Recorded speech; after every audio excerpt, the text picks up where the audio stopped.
ያሉ ጸሎታቸው ጠዋት ተንበርክኮ ማታ መነሳት አልነበረም። በመካከል ይሄ እንደ ዲቮሽን ይሄ የቃልም ጊዜ ምናምን ነበራቸው ያስባለሁ።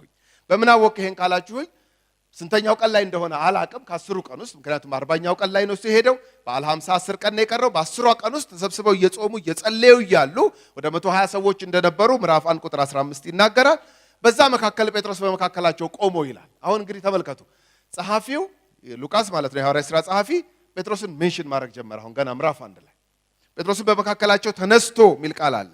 ምዕራፍ 1 ቁጥር 15 በዚያም ወራት ጴጥሮስ 120 በሚያህል በሰዎች ማህበር አብረው በነበሩ በወንድሞች መካከል ተነስቶ አለ፣ ወንድሞች ሆይ ኢየሱስን ለያዙት መሪ ስለሆናቸው ስለ ይሁዳ መንፈስ ቅዱስ አስቀድሞ በዳዊት አፍ የተናገረው የመጽሐፍ ቃል ይፈጸም ዘንድ ይገባ ነበርና ከኛ ጋር ተቆጥሮ ነበርና ለዚህ አገልግሎት ታድሎ ነበርና ብሎ የይሁዳን ኬዝ አነሳ። ይሁዳ ኢየሱስን አሳልፎ የሰጠው ከሐዋርያቱ መካከል ወይም ከደቀ መዛሙርቱ መካከል አንደኛው ነው። ስለዚህ ጴጥሮስ ምን አደረገ? ሄይ አንዴ እነ ሄይ ምናምን የሉም እኔ ነኝ እንግዲህ አደራቸው። ሄይ አንዴ ስሙኝ አለ። ምንድነው አለ? አንድ ነገር እናረጋለን። ምን? መንፈስ ቅዱስ መዝሙረ ዳዊት ላይ ያለቃል እኮ ነው። መዝሙር 68 ላይ ያለቃል። መንፈስ ቅዱስ በዳዊት አፍ ድሮ የተናገረው ቃል እንዳለ ታውቃላችሁ አላቸው 120ዎቹን ሰው። ምን የቱ ጋር? ዳዊት ብዙ ነገር ነው የተናገረው። እንግዲህ የቱ ጋር መዝሙር እንደዚህ ላይ እሺ ምን ይላል? መኖሪያው ምድረ በዳ ትሁን ሹመቱንም ሌላ ይውሰድበት የሚል ቃል ዳዊት በመንፈስ ቅዱስ ተነድቶ ስለ ይሁዳ ተናግሯል አለ። እኔ በጣም የሚገርመኝ አንዱ የመጽሐፍ ቅዱስ ተያያዥነት እዛ ጋር የተነገረ ቃል እዚህ ጋር መጥቶ ሲፈጸም በጣም ነው የሚገርመኝ። ዳዊት ይሁዳን አያውቀውም ኢየሱስን አልፎ ስለሚሰጠው ምንም የሚያውቀው ሩቅና የኖሩበትም ዘመን በጣም የተራራቀ፣ ግን መንፈስ ቅዱስ ሲነዳውና እንዲናገር ሲያደርገው ምን የሚል ቃል ካፉ ይወጣል? ወይንም ያ የተናገረው ምን ተብሎ ተጽፎ ይቀመጣል በመጽሐፍ ቅዱስ ውስጥ? መኖሪያው ምድረ በዳ ትሁን ሹመቱንም ሌላ ይውሰድበት የሚል ቃል ዳዊት ድሮ ተናግሯል። ስለዚህ ጴጥሮስ ያችን ቃል ከይሁዳ ኬዝ ጋር አገናኘ። ስለዚህ አገልግሎት ከኛ ጋር ታድሎ ነበረ አለ። ይሄ በጣም አንዱ አገልግሎትን ሳስብ በጣም ልቤን ከሚያገሉትና በቃ እግዚአብሔርን አሁን ካለኝ መሰጠት በላይ የበለጠ ተሰጭ እንዳገለግል ከሚያደርጉኝ ነገሮች በላይ አንዱ ሐዋርያቱ አገልግሎትን ያዩበት መነጽር። እግዚአብሔር አለ ለዚህ አገልግሎት ከኔና ከናንተ ጋር ይሁዳን አድሎት ነበር። ምን ማለት ነው? አገልግሎት እድል ነው። ክብር ለእግዚአብሔር ይሁን። እግዚአብሔር ማገልገል መታደል ነው። በቃ ይሄ መጽሐፍ ቅዱስ እንደዚህ ነው ከፍ አድርጎ ያስቀመጠው። ዛሬ እኛ እጅ ላይ እንደተበለሻሸው አይደለም። ዛሬ ሰዎች ሙድ ይሆንን እናገለግላለን። የሆነ ቀን በጣም ደስ ብሎን፣ የሆነ ቀን ተፈልገን በእናት ሌላ ሰው እስክናሰለጥን ድረስ በእናትችን 3 ጊዜ ሸፍንልን እስክንባል ድረስ ማለት ነው። አገልጋይነት እንዲህ እንደወረደው አሁን እንደሆነው አይደለም መመልከት ያለብን። መጽሐፉ እንዴት አድርጎ አስቀምጦታል? መጽሐፉ ከፍ አድርጎ ነው ያስቀመጠው። ለዚህ አገልግሎት እግዚአብሔር አድሎት ነበረ። ግን ምን ዋጋ አለ? ጌታን አሳልፎ ሰጠ። በዚህም ምክንያት ራሱን አጠፋ ይሄ ሰው። ስለዚህ የተጻፈ ቃል መፈጸም ስላለበት ነው ብሎ ያንን ቃል አስታውሶ እሱ እንግዲህ ይሄንን አገልግሎት ስለተው በሱ ፋንታ ሰው እንምረጥ ብለው ተነሱ። ጴጥሮስ ዋናው መሪ ነው እንግዲህ እዚህ ቦታ ላይ ታውቃላችሁ። ከኢየሱስ ክርስቶስም ጋር አብረው በምድር ሲመላለሱ ጥያቄም ሲጠየቅ ምንም ቀደም የሚል ዋና ጴጥሮስ ነው። እንግዲህ ኢየሱስ የሱን ፈጠን ማለት ምንም ኮንዴምን ስላላደረገ እኛም ዛሬ ተነስተን እኔ ግን ጴጥሮስ ብዙ ደስ አይለኝም ልል አልችልም። ጌታም አላለውም። ይሄ በቃ ማንነቱ ነው። በሱ ማንነት ግን ጌታ ሰርቷል አይደለም? ስለዚህ ቀዳሚ ነው። ከፊት የሚሆን ሰው ከደቀ መዛሙርቱ አብረው እያለ ጌታ ኢየሱስ ክርስቶስ ከናንተ አንዱ አሳልፎ ይሰጠኛል ወይም እና ሁላችሁ በእኔ ትሰናከላላችሁ ሲል ሁሉ እኔ ሆን ብሎ ደንግጦ ጸጥ ሲል የነሱን አላቅም የኔን ግን መናገር እችላለሁ ብሎ የሚናገር ጀግና ነው አይደለም? እኔ ግን አላረገውም ሲል እንደውም ያንተን ልንገርህ ብሎ አይደል የነገረው? የሌሎቹ እኮ እንደውም አልተነገረም እኮ የሱ ነው እንደውም የተነገረው። ማለት ፈጣን ነው ልላችሁ ነው። ፈጣን ነው፣ ቀዳሚ ነው፣ መሪ ነው። ይሄው በበዓለ 50 ከመምጣቱ በፊት በጸሎቱም ቦታ ዋና እሱ ነው። ስለዚህ ምን እናርጋሉ እንዴ? በሱ ፋንታ ሰው መመረጥ አለበት። እንዴት ነው የሚመረጠው? ራንደምሊ ዝም ብለን አይናችን እንደ ያረፈበትን ጋሽንትና ትየንትና እንበል አይደለም። ታዲያ እንዴት እንምረጥ? ወደ ኋላ ሄደው ትሬስ ሲያደርጉ ኢያሱ ከነዓንን ሲወርሱ እስራኤላውያን ያወረሰው በጣም እና ሐዋርያ በጣል ይመረጥ የስ ያስኬዳል። ቢያስኬድ ነዋ። እኔ ምን ልበላችሁ ታዲያ ቢያስኬድ ነው እንግዲህ። አሁን አንዳንድ ሰው ሐዋርያን የሚያክል አገልጋይ እንዴት ግን በጣ ይመርጣሉ ይላል። እንዴ ታዲያ በምን ይምረጡ?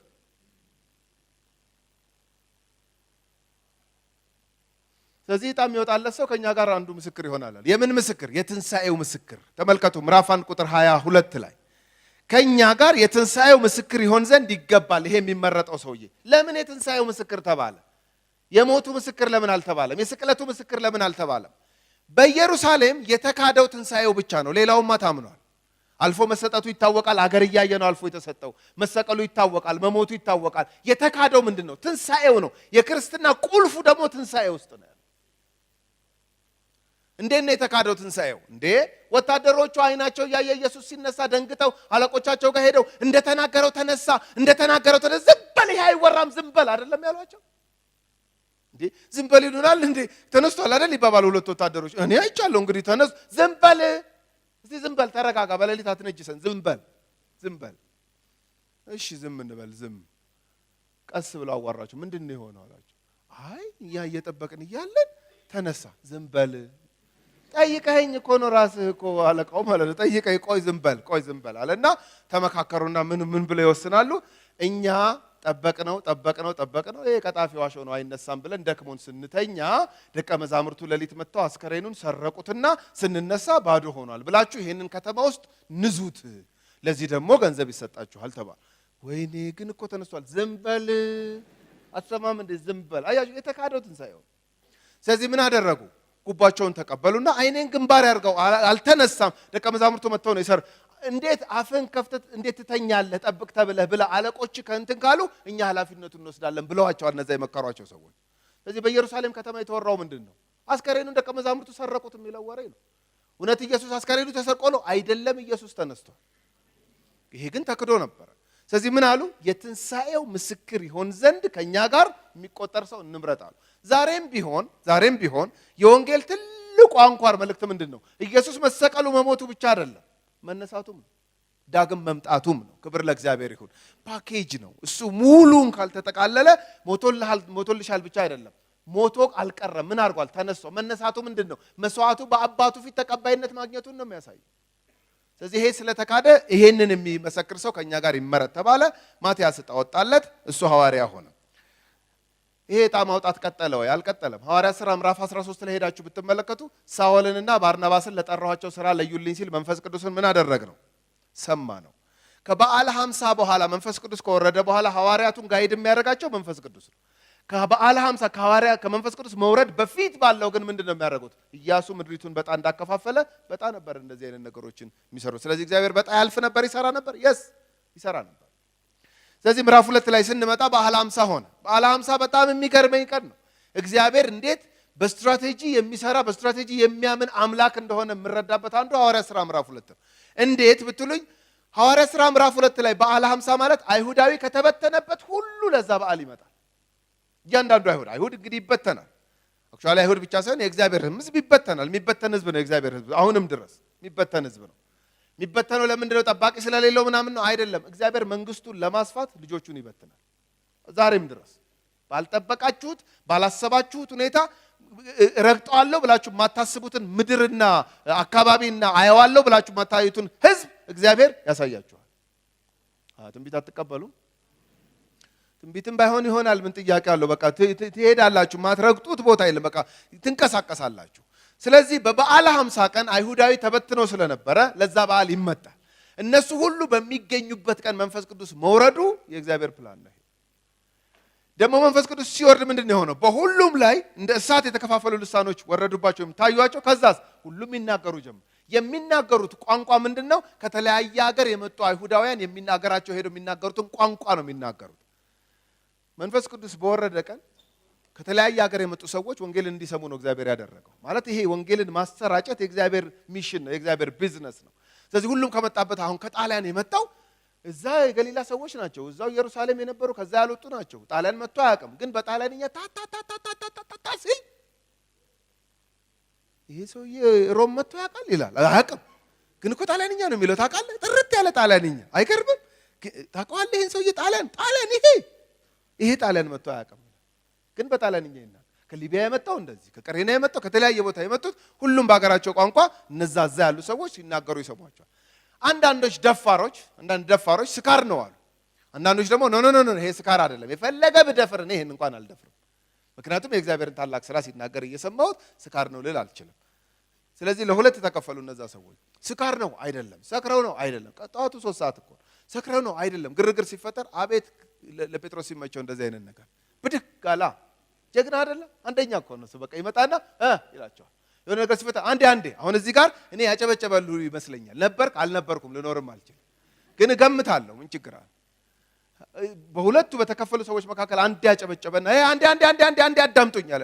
ምንድነው ሲባል ነገሩ እንደዚህ ነው። ምን ስካር ነው ያላችሁ አላችሁ? አዎ። ስካር ያለ በዚህ አይደለም ያለው።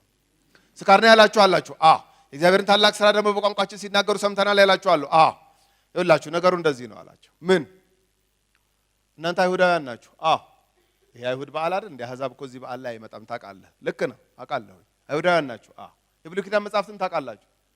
አዎ እናውቃለን። የሙሴ መጽሐፍት፣ የታሪክ መጽሐፍት፣ የግጥምና የቅኔ መጽሐፍት ምናምን፣ የትንቢት መጽሐፍት፣ ማይነር ፕሮፌትስ፣ ሜጀር ፕሮፌትስ ምናምን ሊሉት ይችላሉ። እናውቃለን። ኦኬ ጥሩ። ከነዚህ ከደቂቀ ነቢያት ከሚባሉት መካከል ኢዮኤል ትዝ ይላችኋል? የኢዮኤል መጽሐፍ ኢዮኤል። አዎ አጠር ያለች እንትን ኢዮኤል። አዎ ኢዮኤል ትዝ ይላችኋል? አዎ እሱ መጽሐፍ ላይ አንድ ቃል አለ። ምን የሚል? በመጨረሻው ዘመን ደረሰ እንዴ? አዎ ኢየሱስ በስጋ ከተገለጠበት ጊዜ ጀምሮ የመጨረሻው ዘመኑ ተፈጸመ፣ ንስሐ ግቡ ብሎ አይደል የጀመረው? ስለዚህ ዳግም እስከሚመጣበት ስጋ ከተገለጠበት ዳግም እስከሚመጣበት ያለው ሁሉ የእግዚአብሔር የመጨረሻ ዘመን። ስለዚህ ዘመኑ ተፈጸመ ብሎ ስለተናገረ በመጨረሻው ዘመን ስጋ በለበሰው ሁሉ ላይ ምንድነው? ስጋ በለበሰው ሁሉ ላይ ማለት በአይሁድ ላይ ለማለት አይደለም፣ አሕዛብን ይጨምር። እንዴት ሊደበላለቅ? ይኸው ተደበላለቀ እኮ በቃ። እንዴ ለአይሁድ ካልክሽ አይደለም፣ ስጋ በለበሰው ሁሉ ላይ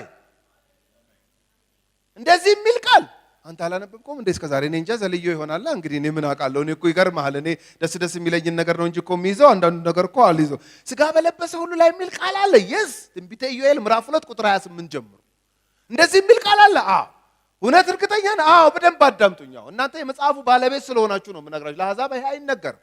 ስለዚህ ታውቁታላችሁ።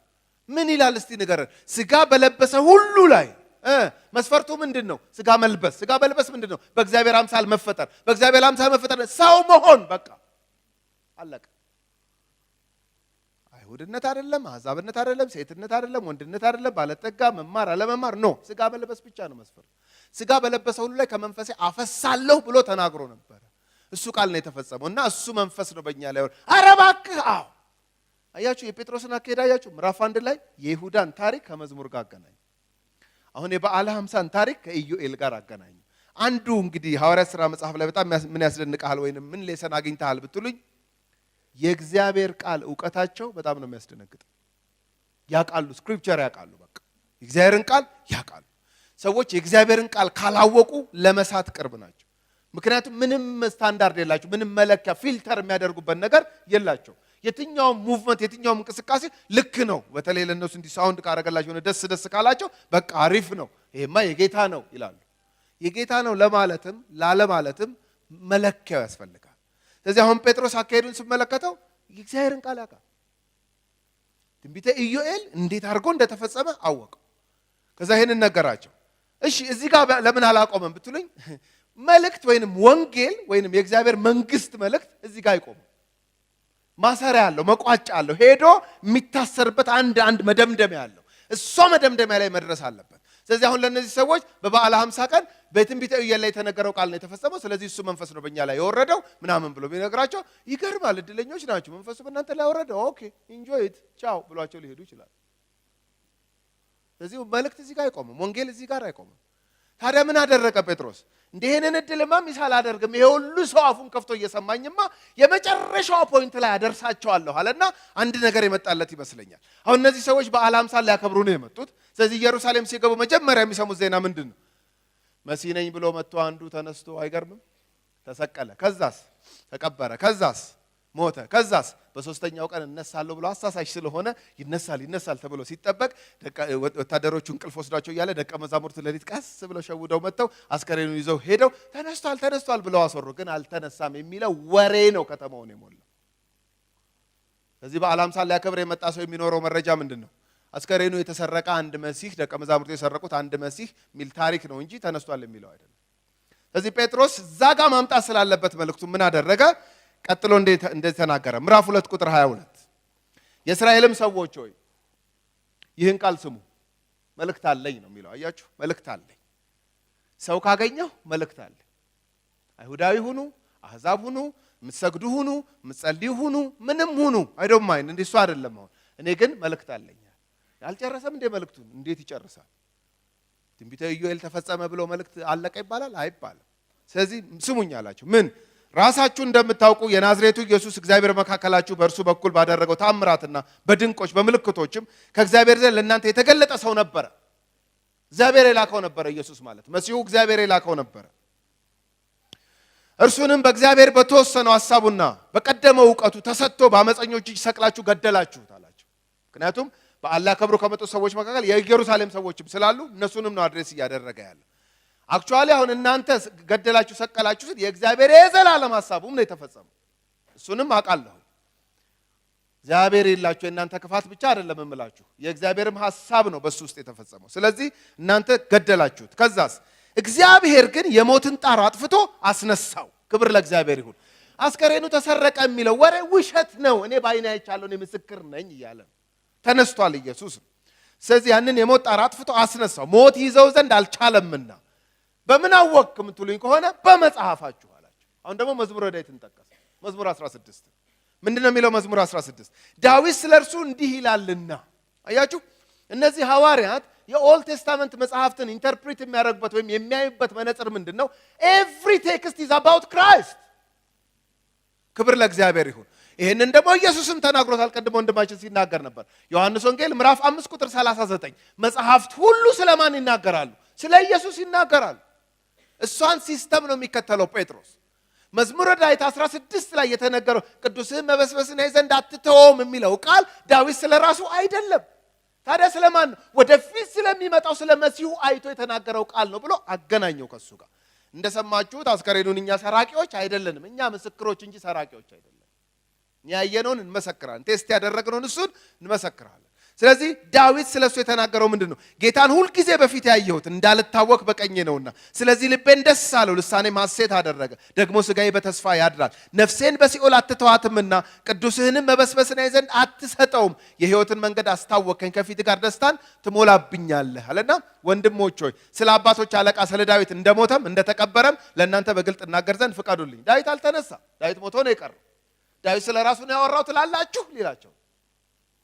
ስለ ራሱ ካልሆነ ታዲያ ስለማን ነው የሚሉት ከሆነ ስለማን እንደሆነማ ልንገራችሁ። ነቢይ ስለሆነ ከወገቡም ፍሬ በዙፋኑ ያስቀምጥ ዘንድ እግዚአብሔር መሐላ እንደማለለት ስላወቀ ስለ ክርስቶስ ትንሣኤ አስቀድሞ አይቶ ነፍሱ በሲኦል እንዳልቀረች ሥጋውን መበስበስን እንዳላየ ተናገረ ብሎ ከኢየሱስ ክርስቶስ ጋር አገናኘው። ይሄንን አሁን እነዚህ ሰሚዎች ምንድን ነው የሚሉት? ይሄ በቀደም ይሰቀል ይሰቀል ይሰቀል ማንን ልፍታላችሁ ሲባል እሱን ፍታ እሱን ስቀለው ብለን አሳልፈን የሰጠነው ዳዊት የተናገረለት የሚመጣው መሲህ ነው የምትለው አሉት ጴጥሮስን። የስ እናንተ በዓል ልታከብሩ ከሌላ ቦታም የመጣችሁ እናንተም እዚሁ ኢየሩሳሌም ያላችሁ ምናልባት አሳልፈው ከሰጡት መካከልም ያላችሁ ካላችሁ ስሙኝ።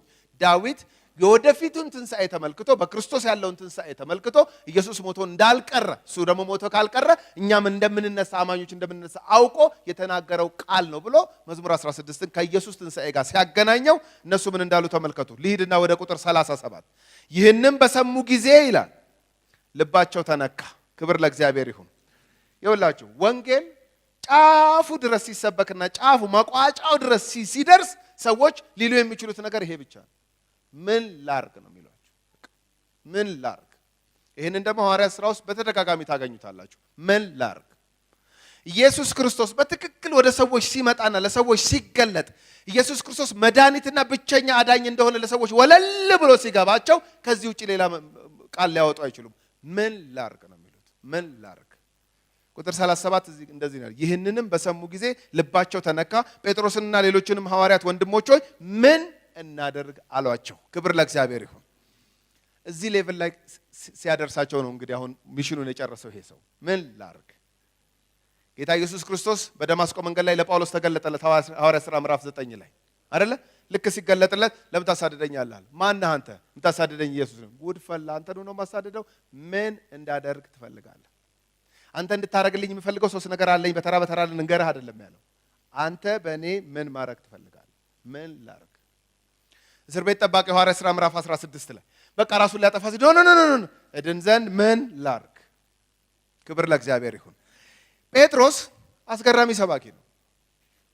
ኢየሱስ ክርስቶስን ፎከስ አድርጎ የሚሰብክ ሰው ኮንቴንቱ ይኸውላችሁ ያቀረበላቸው መልክ አሁን 3000 ሰው ተጨመረ ነው አይደለኛ በጣም የሚያስደንቀን እኔም ያስደንቀኛል 3000 ሰው አይደለም አንድ ሰው ንስሐ ሲገባ በሰማይ ታላቅ ደስታ አይደለም የሚለው መጽሐፍ ቅዱስ የ3000 ሰዎች መጨመር እኔ እንደ ተራ አልወስደውም የሚወስዱ ሰዎች ገጥመውኛ ያውቃሉ ቁጥር ምን ዋጋ አለው ከሚሉ ሰዎች ጋር አንድ ቀን ውዬ በጣም አድክመውኛል ቁጥር ዋጋ አለው ነው የምለው አሁንም ቢሆን የዛን ቀንም አቋሜን ገልጫለሁ አሁንም ይሆነው ቁጥር ማተር ያረጋል ነው የምለው 3000 ሰው ተጨመረ ይላል አሁን 3000 ሰው የተጨመረው ግን ምን ተሰብኮለት ኮንቴንት አያችሁ አሁን ብዙ ሙቭመንት አለ ሀገራችንን እንኳን የወንጌል እንቅስቃሴ ስንመለከት በጣም ብዙ ሰው ጌታን ይቀበላል ደስ የሚለን ነገር ነው እሱ ግን ምን ተሰብኮለት እሱ ነው ፖይንቱ ሪሊ ያ ሰው ክራይስትን ነው የነገር ነው አሁን ጴጥሮስን ተመልከቱት ሜሴጁ ክሊር ነው በዓለ ሃምሳን ከኢዮኤል መጽሐፍ ጋር አገናኘ ከዛ በኋላ ትንሣኤው ስለሆነ የተካደው ኢየሱስ ሞቶ አልቀረም ዳዊት የተናገረው ኢየሱስንም መነሳት አይቶ ስለ መሲሁ ነው የተናገረው ስለዚህ በሱ ብቻ ነው የሚዳነው በሱ ብቻ ነው የዘላለም ሕይወት የሚገኘው አላቸው ምን እናርግ አሉት ምን እናርግ እመኑ እኛ እንዳመነው እመኑ የተስፋው ቃል ለእናንተም ለልጆቻችሁም ስለሆነ ይሄ ያያችሁት የበዓለ ሃምሳ መንፈስ ቅዱስ በእናንተም ላይ ይመጣል ይወርዳል ኃይልን ትለብሳላችሁ እኛ እንደምንመሰክረው እናንተም ምስክር ትሆናላችሁ ትለወጣላችሁ አላቸው አመኑ 3000 ሰው ተጨመረ ከዛ በሐዋርያት ትምህርት እንጀራውን በመቁረስ በጸሎት በህብረት ይተጉ ነበር እያለ ነው እንግዲህ ምዕራፍ 3 የሚዘጋ ስለዚህ አሁን ምዕራፍ 2 ላይ ምንድነው ልትነግረን የፈለከው ካላችሁ ኮንቴንት ቸርች ትስበክ ግን ምን ትስበክ ዛሬም እንደ ግለሰብ እንደ አንድ አማኝ የሆነ ሰው ስናገኝ እንስበክ ግን ምን እንስበክ ክርስቶስን እንስበክ ምክንያቱም ሐዋርያቱ መልእክታቸው ይሄ ነበር ምኖቼ ትሆናላችሁ ነው ያለው ጌታ ምስክሮቼ ሆኑ ምስክሮቹ ሆኑ ስለዚህ የሱ ምስክሮች ሆነው ሲሰብኩ ምን ሆነ 3000 ሰው ወደ ቤተክርስቲያን ተጨመረ በዛን ቀን ለምን ክሊር ነው ሜሴጁ አያችሁ ቤተክርስቲያን ውስብስብ ያለ ቤት ስራ ውስጥ መግባት የለባትም ያልተሰጣትን ውጊያ መዋጋት የለባትም የተሰጣትን ሚሽኗን ተልኳን ክሊርሊ ተረድታ እሱን ነው ለህዝብ ማስተላለፍ ያለባት የቤተክርስቲያን ዋና መልእክት ምንድነው ኢየሱስ ያድናል እግዚአብሔር ይመስገን ኢየሱስ ያድናል በቃ ብቸኛ መድኃኒት እሱ ነው ምዕራፍ 2 ላይ ጴጥሮስ ይሄንን ነው ያደረገው ምዕራፍ 3 ጋር ስንመጣ ዮሐንስ ተጨመረ እንጂ አሁንም ጴጥሮስ ነው ያለው ወደ ጸሎት ሲሄዱ ወደ መጸለያ ቦታ ከሰዓት ላይ እየሄዱ እያሉ አንድ መንቀሳቀስ የማይችል ሰውነቱ የማይታዘዝለት ሰው መንገድ ላይ አገኙ ደጃፉ ላይ ከዛ ለመናቸው እስቲ ስጡኝ አላቸው ብርና ወርቅ ጴጥሮስ ተመለከተው ከዮሐንስ ጋር ሆኖ ብርና ወርቅ የለንም ግን ምን ሰጣ አንድ ነገር አለን አለ ምን ኢየሱስ ክብር ለእግዚአብሔር ይሁን ይሄ ነው ሜሴጃቸው ሰው ሲያዩ የሚታያቸው በዛ ሰውዬ በኩል ተጠቅመው የሆነ ነገር ጋር ሲደርሱ ሳይሆን ለዛ ሰውዬ ሼር የሚደረግ ለዛ ሰውዬ የሚሰጥ ኢየሱስ የሚባል መልእክት ነው ውስጣቸው ያለው ፓራላይዝድ ነው አይንቀሳቀስም ይሄ ሰውዬ ግን ኢየሱስ ግን ያስፈልገዋል ለዚህም ሰውዬ ብለው ያምናሉ ስለዚህ እሱን ነው የምሰጥህ ትኩር ብሎ ተመለከተው አየው ተመልከታለው ከዛ ቀኝ እጁን ይዞ ምን አደረገው አነሳው ይላል ከዛ በኋላ ብዙ ግርግር ተፈጠረ እንዴት ይሄ ሊሆን ቻለ ምናምን ምንድነው ሲባል እነ ጴጥሮስ አሁን ምንድነው ያደረጉት አንድ ነገር ክሊር አደረጉ ስለኛ ቅድስና ስለኛ መልካምነት ስለኛ ጽድቅ ስራ የመጣ ውጤት አይደለም ታዲያ እንዴት ሊሆን ቻለ እናንተ አሳልፋችሁ የሰጣችሁትና የሰቀላችሁት የገደላችሁት የሞተው እግዚአብሔር ግን ከሙታን ያስነሳው ሜሴጃቸው ምንድነው ክራይስት ክብር ለእግዚአብሔር ይሁን አሁን ጴጥሮስ እንግዲህ ይሄን ሰውዬ ተመልከቱ አስነስቶታል ተፈውሷል ብዙ ነገር ማድረግ ይችላል ምኑን አወራዋለሁ ታውቁታላችሁ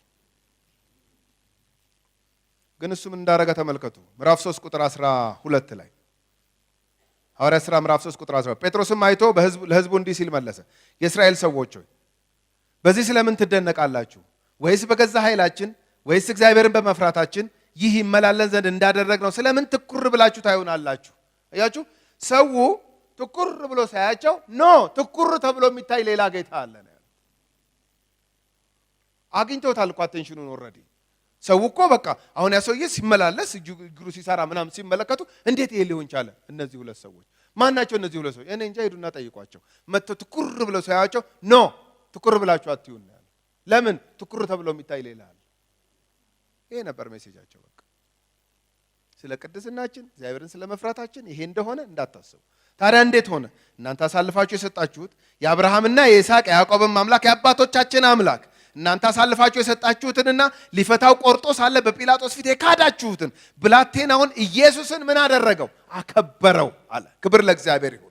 ስለዚህ የከበረውን ኢየሱስን አሁን በዚህ አገልግሎት በዚህ ሂሊንግ ውስጥ የከበረውን ኢየሱስን እንድታዩ ነው እንጂ የምንፈልገው አይናችሁ እኛ ላይ እንዲቀር አንፈልግም ብለው ሰዎች አይናቸውን ትኩር ብለው እነሱ ላይ ሲያደርጉ ኖ ከኛ ላይ አይናችሁን አንሱ፣ አይን የሚጣልበት የማያሳፍር ለዘላለም የከበረ ጌታ አለ ብለው የሰዎችን አቴንሽን ወደ ክርስቶስ ነበር የሚያደርጉት።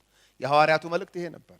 ኮንቴንት ሂሊንግም ይካሄድ በኢየሱስ ክርስቶስ ስም፣ የትኛውም ታምር ይካሄድ፣ ወንጌልም ይሰበክ፣ ምንም ይደረግ፣ ትልቁ ታርጌቷ ግን ቤተክርስቲያን እንደ አማኝም እንደ ግለሰብም ሰዎች አይናቸውን ማን ላይ? ኢየሱስ ላይ። ኮንቴንት ይሄ ነበር ጭብጡ የነሱ። ሐዋርያት ሥራ ምዕራፍ 4 ላይ ተቃወሟቸው፣ ከፍተኛ ተቃውሞ ደረሰባቸው። የአማኞቹም ቁጥር እየጨመረ መጣ። 5000 ተጨመረ ይላል። 3000 ነው የተጨመረው፣ ከዛ 5000፣ ከዛ ደግሞ ቁጥር መቁጠር አቅቶት ይሁን አላቅም ብዙ ሰው ማለት ጀመረ ሉቃስ። በጣም ብዙ ሰዎች ይጨመራሉ።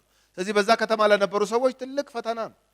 የአማኞቹ ቁጥር እየጨመረ ሲሄድ እንዴ ወዴት ነው ይሄ ነገር? በጣም እኮ እየተወሰደብን ነው ሰው ብለው የአይሁድ አለቆች መምህራኖች የተነሱ መቃወም ጀመሩ። ስለዚህ እነ ጴጥሮስን ሰብስበው ሁለተኛ በዚህ ሰው ስም እንዳታስተምሩ አላቸው። እኛ አሁን ጠላታችንን አውቀነዋል። እኛ መጀመሪያ ቀን ዮሐንስ መሰለን ጠላታችን፣ ይሄ የሚፈውሰው ዮሐንስ መሰለን፣ ጴጥሮስ መሰለን። ለካ ከዛ ያለፈ ነው ጉዳዩ አሉና እረፍ አይደለም ያሉት ጴጥሮስን ወይንም ዮሐንስን፣ አንተ በቃ እረፍ አይደለም በዚህ ሰው ስም። አያችሁ፣ የስሙን ጉልበት ኖቲስ አደረጉት እነሱ ራሱ። ለምንድን ነው ይሄ የሆነው?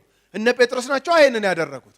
ይሄ ሰውዬ እንዴት እንዲህ ሊሆን ቻለ? እኔ ዋዛ ሰው መስላለሁ እስቲ ትኩር ብለኸኝ አይደለም ያሉት። ራሳቸው ነው እኮ ይሄ ችግሩ እኮ የመጣባቸው ራሳቸው ባደረጉት ነገር ነው። ምን ከኔ አይደለም ይላል። ታዲያ ከማን ነው? እናንተ አሳልፋችሁ የሰጣችሁት፣ እግዚአብሔር ግን ከሙታን ያስነሳው የኢየሱስ ክርስቶስ ስም ነው ይሄን ያደረገው። የሆነ ነገር እንዴት ይሄ ሊሆን ቻለ? በእኔ አይደለም። ታዲያ በማን ነው? እናንተ አሳልፋችሁ የሰጣችሁት፣ እግዚአብሔር ከሙታን ያስነሳው የናዝሬቱ የኢየሱስ ስም ነው ይሄን ያደረገው። ነው እንዴ? አዎ። ሸንጎ ተሰበሰቡና መጡና ምን አሉ? ነገር ያመጣብን የናዝሬቱ የኢየሱስ ስም አይደለ? ሁለተኛ በዚህ ሰውዬ ስም እንዳትናገሩ አሏቸው። እነሱስ ምን አደረጉ ካላችሁ እንግዲህ ምን ይደረጋል? በእኛ ስም እንጀምራለን ነው ያሉት አይደለም። ሐዋርያት ሥራ ምዕራፍ 4 ላይ ምንድን ያደረጉት? እኛ እንደናንተ ስብሰባ ተሰብስበን አይደለም መልስ የምንሰጣችሁ፣ እዚሁ ነው መልስ የምንሰጣችሁ። ምን እግዚአብሔርን እንታዘዝ ወይስ እናንተን እንታዘዝ? ማለት እኛ እኮ ሱስ ሆኖብን አይደለም ኢየሱስ ኢየሱስ የምንለው። ታዲያ ለምንድን ነው? ትእዛዝ ስለሆነ ነው። ትእዛዝ ነው። አያችሁ፣ ሙዲ የማይሆኑት ለዚህ ነበር ሐዋርያቱ። የሆነ ሰሞን ኢየሱስ ኢየሱስ፣ የሆነ ሰሞን ጴጥሮስ ጴጥሮስ የማይሉት ትእዛዝ ስለሆነ ነው። ወንጌልን ለፍጥረት ሁሉ እንድንሰብክ ምስክር እንድንሆን ጌታ ኢየሱስ ከቻላችሁ አፈር ስሆን ሳይሆን ትእዛዝ አዞን ነው ሄደው። አያችሁ፣ ምስክሮች ሕግ እሱ ላይ ፎከስ አድርጋ አይደል ያለኝ አስተማሪ። ምስክሮች ለመሆን ሞክሩ ነው የሚለው። It's not an option. ለአማኝ እኮ ከቻልክ መስክር፣ ካልቻልክ ግን ፈተና ያመጣብኛል ካልክ ቶ ይላል አይደል? ስለዚህ ሐዋርያቱ እዛው ነው አቋማቸውን የገለጡት። እስቲ እናንተ ፍረዱ። እስቲ ምኑን እናንተን እንታዘዝ ወይስ እግዚአብሔርን እንታዘዝ? ምን ማለት ነው? እኛ እኮ የምንመሰክረው ይሄንን ኢየሱስ እያልን የምንመሰክረው ብቸኛ መድኃኒት እግዚአብሔር ከሰማይ የላከው ብቸኛ መንገድ ኢየሱስ ኢየሱስ የምንለው ስለታዘዝን ነው። እና አናቆምም፣ በዚህ ማን እንደራደርም ማለት። ይሄን ቦልድነስ ኬታ መጡት ኢየሱስ ሕይወት ስለሆነላቸው። ክብር ለጌታ ይሁን። አያችሁ፣ ሊክዱት አይችሉም። አሁን ስለ ኢየሱስ መናገር መመስከር የሚባለው ነገር ሕይወታቸው ስለሆነ ውስጣቸው ስለሆነ በቃ የሚወጣው እሱ።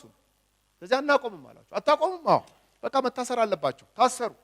እየታሰሩ እያሉ እንኳን ባሰባቸው ጭራሽ እነሱ እንደውም ሰብሰብ ብለው ጸሎት ሁሉ አደረጉ። ምዕራፍ 4 ላይ እግዚአብሔር ሆይ ወደ ዛቻቸው ተመልከት ሲሉ ድጋሚ መንፈስ ቅዱስ በእነሱ ላይ በኃይል ወረደ። ምን ማለት ነው? ጎሄድ ማለት እኮ ነው። ቀጥሉ፣ ዛቻቸው ምናምን አትፍሩ፣ ምንም አያረጓችሁም፣ ቀጥሉ ማለቱ ነው። ድጋሚ ወረደ። አዎ በቃ እንቀጥላለን። ኮንፈርሜሽን ነው። በማስተዋል ተመላለሱ አይደለም ያላቸው ከሰማይ ሆነው እግዚአብሔር። አንዳንዱን ነገር በማስተዋል አንዳንዱን ነገር እንደ ሐና በልባችሁ ምናምን አይደለም ያላችሁ። ጓሄድ ነው ያላችሁ። ትክክለኛ ትራክ ውስጥ ነው ያላችሁት። በቃ እናንተ አሁን በምድር ላይ የምትቆዩት ለዚህ ነው ያላችሁ። ምን ለመሆን? ምስክር ለመሆን። አሁን እኛ አማኝ ከሆንን በኋላ የጌታ ብርሃን ከበራልን በኋላ ለምንድን ነው እግዚአብሔር በምድር ላይ የሚያቆየን? አሪፍ ምግብ እንድንበላ አይደለም። ምንድን ነው ታዲያ ዓላማው? ምስክር እንድንሆን። በምን መንገድ? በየትኛውም አስፔክት። የትም እንቀመጥ አማኝ ምስክር ነው።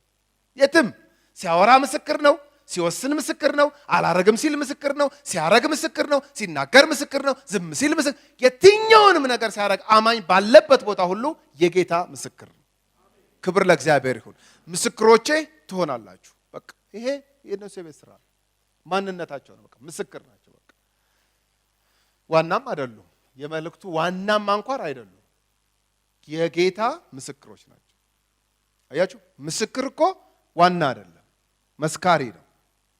ያየውን የሰማውን ቴስት ያደረገውን እውነት ነው ያለውን እሱን ይመሰክራል። ምስክሮች ናቸው። ስለዚህ አናቆምም ማለት ታቆሙም። ባሰባቸው ወደ ሆኒ ከተቷቸው እግዚአብሔር መልአክ ልኮ ከስርም አስወጣቸው። ምዕራፍ 5 ላይ በተለይ የመላእክትን ኢንቮልቭመንት ሐዋርያ ሥራ ላይ በተደጋጋሚ ታያላችሁ። እስር ቤት ይመጣሉ። ኢየሱስ ክርስቶስ ሲወሰድ ደንግጠው እንትን ባሉበት ሰዓት እየመጡ እንዲህ ሲሄድ እንዳያችሁት ይመለሳል ይላሉ። እነ ቆርኔሌዎስ ቤት ሲጸልዩ እየመጡ ይገባሉ። ብቻ መልአክ ሐዋርያ ሥራ ላይ በጣም በተደጋጋሚ ታያቸዋላችሁ። ስለዚህ እንደዛ ሆነ። ከዛ እንደዚህ ያለፈ የሐናንያና የሰጲራ ታሪክ አለ። እሱም ላይ ጴጥሮስ ነው ዋናው ተዋናይ እዛ ጋር። ስለዚህ ጸሐፊው ለጴጥሮስ ነው ከፍተኛ ሽፋን ሰጥቶ የሚያወራው። ይሄ ማለት ታች ያለችውን የሰብስክራይብ በተን በመጫን የደውል ምልክቷን ክሊክ በማድረግ ሁሌ የምንለቃቸውን አሪፍ ቪዲዮዎችን፣ አስተማሪ፣ መንፈሳዊ፣ ወቅታዊ መረጃዎችን መጋራት ትችላላችሁ። ይህም ቪዲዮም ላይክ እና ሼር እንዳይረሳ።